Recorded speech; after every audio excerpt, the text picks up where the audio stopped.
Greetings, exalted ones. Today you're in the wretched hive of scum and villainy. The Cantina is back. This is our first episode. We're kicking it off for the 22 year. And today we have one of our newest staff members. Let's welcome Mr. Gamble. Mr. Gamble. We've like worked together for this is our 17th year. You started 6 months before me. Remember, our kids are like 6 months. I got married on your birthday. You got married on my birthday. Not really, something like that. So we have Mr. Gamble here. He's been here 18 years. Congratulations, it's a long time. So we have some questions. This is what we do in our format. We're gonna sit down our newest staff members right here and we're gonna ask them some questions. So I know you guys are very impatient, I am too. We're gonna get right to them. Mr. Gamble, question number 1. How do you deal with stress? I remember I used to do nothing. I would deal with stress by just if someone, let's say hypothetically, that I had thought was my friend, that I had texted and stuff even during the quarantine. We watch the same movies. Okay, so I would go home and then just think that if I just think about it, it'll go away, but then that would just make me more upset. So I found exercise, a lot of these guys know that I'm not good at, but I took up boxing.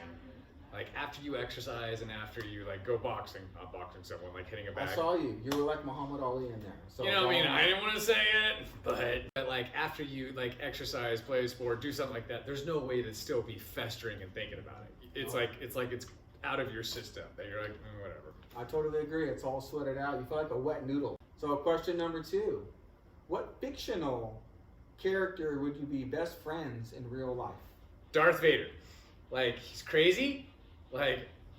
Rogue One, the end of it, when he just goes berserk and he's not even using moves, he's just freaking out. I'd be like, oh, really? Dude, I just thought the waiter was being rude with you, Darth, but if you're going to take that, good for you. If you're going to let him punk you out like that, I would provoke him all the time. I would be the worst. You're braver than me because I don't think I'd want to hang out with Darth Vader. Maybe Obi-Wan because he's a lot nicer, but... I feel like Obi-Wan would always be judging me, though. He'd be like, Bryce, that is the bad side of that. I'd be like, I don't need your... What inspires you in your career? As a teacher, not a teacher, as a staff member, because I know you're the same. You like those kids that you can, for lack of a better word, help, that you can connect with, that you could be like, oh, okay, I see why you're doing it like this. It's actually... It makes me feel smarter about myself. Well, that makes you feel like you did something, but that's why we go into working in school. It's not because we had to, because we want to work with those students that we could assist, that we could make a difference with. That's, it's almost like if you're dancing, there's there's days where you're kind of not doing it, but then there's days you really get going, you really get moving, and those are the days that just fly by. You're just up there, you're just doing it, you're just going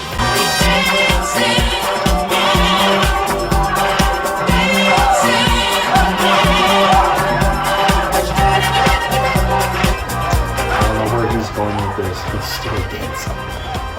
Mr. Gamble, from what I hear, you used to teach 8th grade history solely, and now you're the Tosa? Mm-hmm. What is a Tosa? Because half the staff thinks you don't do anything, right? Can you please set the staff and, quite frankly, myself straight? The big thing is equity. That everyone has a chance to show how they that they have learned and how they learn, but not just doing it the way you and I grew up of here's writing. You're going to show you understand with writing. That's because everybody learns different. Yeah. And that's okay. Every single person learns different. Yes, so with the equity, we're doing it that students can make videos, students can do this, students can do this, showing different ways. Please don't start showing video or just making videos in your science class. But for the staff, teachers to start opening up these different ways, explaining it to students, having that. So they need basically a staff member to kind of be running in between. So I had a student ask the other day, am I a teacher for teachers? No, I would not be. I'm more like a TA for teachers. So, Mr. Gamble, when you were going to school, did you ever get an F? I know you got one. I know you did. Are we talking like on a project? Math? No, or no, like no, in a class? In a class.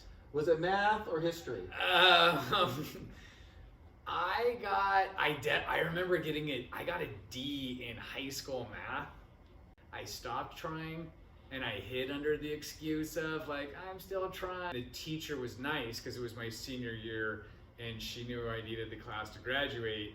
And so I went back and I did just enough work and lots of like sadness.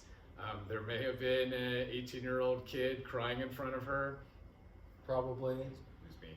And so she was nice and bumped me up to a D, but you know. Still crying to this day. Still crying to this day. And then, but it's funny because like, you know, I learned eventually at my age of 45.